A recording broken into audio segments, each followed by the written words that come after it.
பார்வதி ஏன் சும்மா இதுக்கும் அதுக்கும் சுத்திக்கினே இருக்கிற என்ன விஷயம்?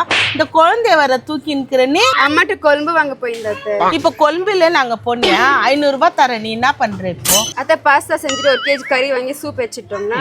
என்ன பார்வதி அது பாஸ்தா பீஸ்தா அன்னைக்குன்னு என் பிள்ளைங்களுக்கெல்லாம் நான் பாஸ்தா செஞ்சேன் வளர்த்தேன். நான் பழைய சோறு அன்பா கொடுத்து சூடு பண்ணி மேல கொஞ்சம் மிக்சர் போட்டு கொடுத்து பாரு, புள்ளிங்க எவ்வளவு நல்லா சாப்பிடுங்க. ஏன் புள்ளிங்க நீ இந்திக்கினேனாவா அத்தை வாங்கினட்டா இத்தை வாங்கினட்டான்ற அந்த காலம் மாதிரி எல்லாம் இந்த காலத்துல இருக்கிற பொண்ணுங்க செய்யறது இல்லை, தெரியுதா? நான் என்னன்ற தெரியுமா, போனியா 1 கேஜி சிக்கன் வாங்கினந்தியா, நல்லா மசாலையை அரைச்சி சாப்பாட்டை வச்சு சூடாக போட்டு கொடு, நல்லா அதில் மெழுகு கொஞ்சம் போடு, உடம்புக்கு நெஞ்சிச்சல் எல்லாம் அத்துக்குன்னு வர்றோம், நீயும் கொஞ்சம் சாப்பிடு, புள்ளிங்க நல்லா தெம்பாக இருக்கும்.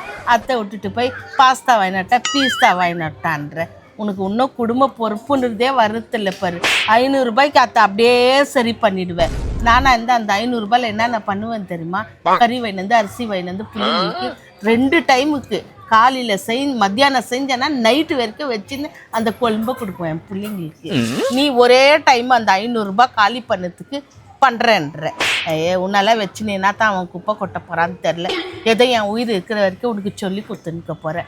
என் உயிர் அடங்கிச்சுன்னா உனக்கு யார் சொல்லி கொடுக்குவாங்க சொல்ல? இருக்கும் போதே புத்தி சொல்கிறேன்னே கேட்டுக்கோ கொஞ்சம். சரி விடுங்க அத்தை, நீங்கள் சொல்கிற மாதிரியே பண்ணுறேன். இந்த காலத்து பொண்ணுங்க என்னத்தான் செய்யுதுங்கன்னு தெரில.